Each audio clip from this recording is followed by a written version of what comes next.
Imaginez que vous ayez le pouvoir de voir le monde spirituel juste devant vos yeux. Cela semble loin de la réalité, n'est-ce pas?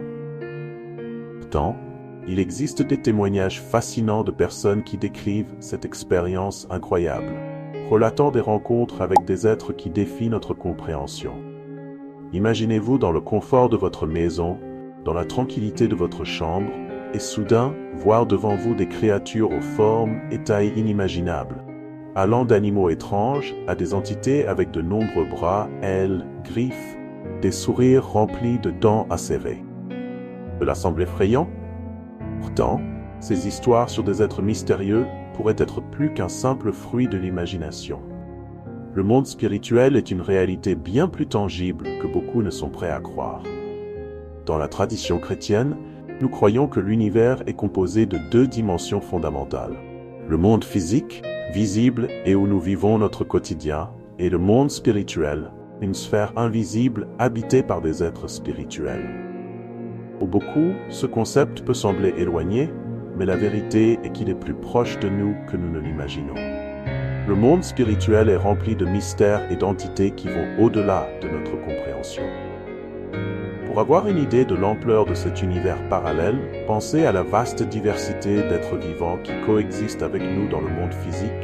Les scientifiques estiment qu'il existe environ 9 millions d'espèces différentes dispersées à travers le globe. Maintenant, essayez d'appliquer cette même ampleur au monde spirituel. Beaucoup de gens supposent que cet univers n'est habité que par des anges et des démons, mais la réalité est bien plus vaste. Nous parlons d'un véritable royaume spirituel, un lieu rempli d'autorité, de pouvoir et d'esprit doté de capacités surnaturelles. Comme dans toute société organisée, ce royaume possède des hiérarchies et des structures de pouvoir. C'est un univers vibrant et dynamique, où chaque entité joue un rôle spécifique. Et les actions qui se déroulent dans cette dimension ont des répercussions directes dans notre monde physique, tout comme nos actions ici peuvent influencer et interférer dans le monde spirituel. L'interconnexion entre ces deux dimensions est profonde, suggérant que tout ce que nous faisons a des répercussions au-delà de ce que nos yeux peuvent voir. Cependant, beaucoup ont une vision effrayante et intimidante du monde spirituel, l'imaginant souvent habité par des créatures bizarres et terrifiantes qui errent parmi nous. Pourtant, ce qui pourrait surprendre beaucoup, c'est que ce monde spirituel n'est pas dans un plan lointain ou caché, mais bien devant nos yeux. Cette idée peut être déconcertante, mais c'est une réalité corroborée par des enseignements bibliques profonds. Par exemple, dans Éphésiens 6:12, nous trouvons une perspective éclairante. Car nous n'avons pas à lutter contre la chair et le sang, mais contre les principautés, contre les puissances, contre les princes des ténèbres de ce monde, contre les esprits méchants dans les lieux célestes. Ce verset ne reconnaît pas seulement l'existence du monde spirituel, mais nous introduit également à la hiérarchie complexe de pouvoir et d'autorité qui le compose. Curieusement, la figure de Belzébuth émerge comme une autorité maléfique proéminente, mentionnée dans le Nouveau Testament comme le prince des démons. Il a été associé à des tentatives de discréditer les miracles de Jésus, suggérant qu'il les réalisait grâce à des pouvoirs démoniaques. Belzébuth, également connu sous le nom de Baal-Zébub, le dieu des Philistins, est associé à un démon capable de guérir, gouvernant une ville cananéenne, comme raconté dans 2 Rois 1. Certains théologiens interprètent Belzébuth comme le « seigneur des mouches » ou « seigneur du fumier », soulevant la possibilité intrigante que sa forme physique puisse être quelque chose d'aussi commun et inoffensif qu'une mouche. Dans les pages de la Bible, nous trouvons des récits fascinants qui révèlent une bataille spirituelle constante. L'un de ces récits est souligné dans le livre de Daniel. Daniel, connu pour sa dévotion et ses prières ferventes, a vu ses réponses divines retardées par une force sombre, le prince du royaume de Perse. Il ne s'agit pas d'un simple titre. Il représente un puissant démon qui a réussi à entraver le passage d'un ange messager de Dieu. Le prince du royaume de Perse m'a résisté pendant 21 jours, mais Michel, l'un des principaux princes, est venu à mon aide. Daniel 10. Cet épisode illustre de manière vivante la lutte entre anges et démons, un affrontement qui transcende notre réalité physique, et se manifeste également dans nos vies spirituelles. L'importance de la prière est mise en avant à travers cette histoire, car c'est dans la prière nous nous retrouvons en première ligne du combat spirituel, affrontant des résistances qui tentent d'empêcher que les bénédictions et les réponses de Dieu n'atteignent nos vies. Cette bataille ne se limite pas aux anges et aux démons. Elle implique également des démons qui portent des titres de roi, membres d'un domaine sombre destiné à exercer un contrôle tant dans le monde spirituel que dans le physique. Cependant, au milieu de ces révélations sur le domaine des ténèbres, il existe un message d'espoir et de triomphe pour ceux qui reconnaissent Jésus comme Seigneur et Sauveur. Il y a la certitude de la victoire, comme déclaré dans Romains 8, 38-39, « Car j'ai l'assurance que ni la mort, ni la vie, ni les anges, ni les principautés, ni les puissances, ni le présent, ni l'avenir, ni les hauteurs, ni les profondeurs, ni aucune autre créature ne pourra nous séparer de l'amour de Dieu. » Cette promesse non seulement nous réconforte, mais elle renforce également la conviction que, quelles que soient les batailles que nous affrontons, qu'elles soient spirituelles ou terrestres, nous sommes fermement protégés par l'amour inébranlable de Dieu.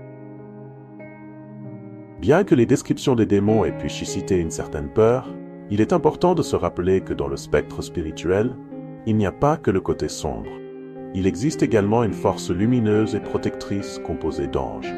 Parmi eux se trouvent les séraphins, des êtres de lumière mentionnés à plusieurs reprises dans la Bible pour leur proximité avec le divin.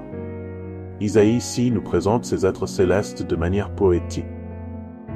Les séraphins se tenaient au-dessus de lui, chacun avait 6 ailes. Avec 2, ils couvraient leur visage, avec 2, ils couvraient leurs pieds, et avec 2, ils volaient.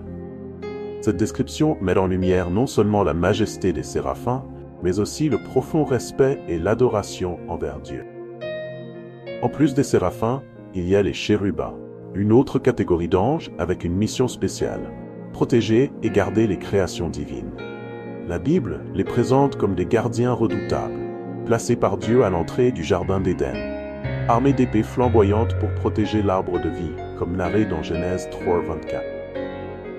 Mais ce qui attire vraiment l'attention, c'est la description dans Ézéchiel 10, où il est révélé que les chérubins possèdent 4 faces distinctes, celle d'un homme, d'un lion, d'un bœuf et d'un aigle. Cette apparence, associée aux épées de feu, compose une image puissante et emblématique de la fonction divine de protection qu'ils possèdent. Les êtres célestes, avec des caractéristiques extraordinaires, peuvent même inspirer une certaine crainte à première vue. Cependant, il est crucial de comprendre que, étant d'origine divine, leur but est également divin. Les anges, qu'ils soient dans la fonction d'adoration, comme les séraphins, ou de protection, comme les chérubins, agissent sous le commandement de Dieu. Ainsi, même si les apparences peuvent être surprenantes, elles reflètent la grandeur et la sainteté des missions glorieuses qu'ils ont.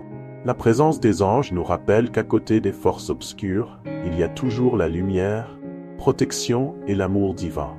Face aux adversités ou dans les moments de solitude, nous pouvons trouver du réconfort et de la force dans l'idée que de puissants êtres célestes sont prêts, suivant les ordres divins, à nous protéger et nous guider. Ainsi, au lieu de craindre leurs apparences extraordinaires, nous devons accueillir la présence des anges comme des symboles de la bonté infinie et de la sécurité que Dieu nous procure. Au sein de la hiérarchie céleste décrite dans la Bible, nous trouvons les archanges, des êtres d'une immense puissance et autorité. Michel, l'un des archanges mentionnés dans les Écritures, est connu comme l'archange guerrier, une figure de bravoure intrépide et un leader dans les batailles célestes. L'intervention de Michel lors du conflit avec le prince de Perse, pour aider l'ange messager à accomplir sa mission, est une démonstration puissante de son rôle en tant que protecteur et défenseur du royaume céleste et de l'humanité. Pour comprendre pleinement le monde spirituel et sa complexité, il est essentiel de développer notre perception spirituelle. La Bible raconte des histoires qui révèlent des réalités cachées à nos yeux physiques, comme l'épisode vécu par Élisée et son serviteur. Lorsque la ville où il se trouvait fut encerclée par une armée ennemie, le serviteur d'Élisée fut saisi de peur, voyant uniquement les menaces physiques que leur situation présentait. Cependant, Élisée, conscient de la présence spirituelle autour d'eux, lui révéla une dimension que son serviteur ne percevait pas encore. Élisée pria alors, « Seigneur, ouvre les yeux de ce jeune homme, qu'il voie. » Lorsque les yeux spirituels du serviteur furent ouverts, il vit la montagne pleine de chevaux et de chars de feu autour d'Élisée. Cette vision révéla la présence de forces célestes, prêtes à intervenir pour défendre le prophète et son serviteur.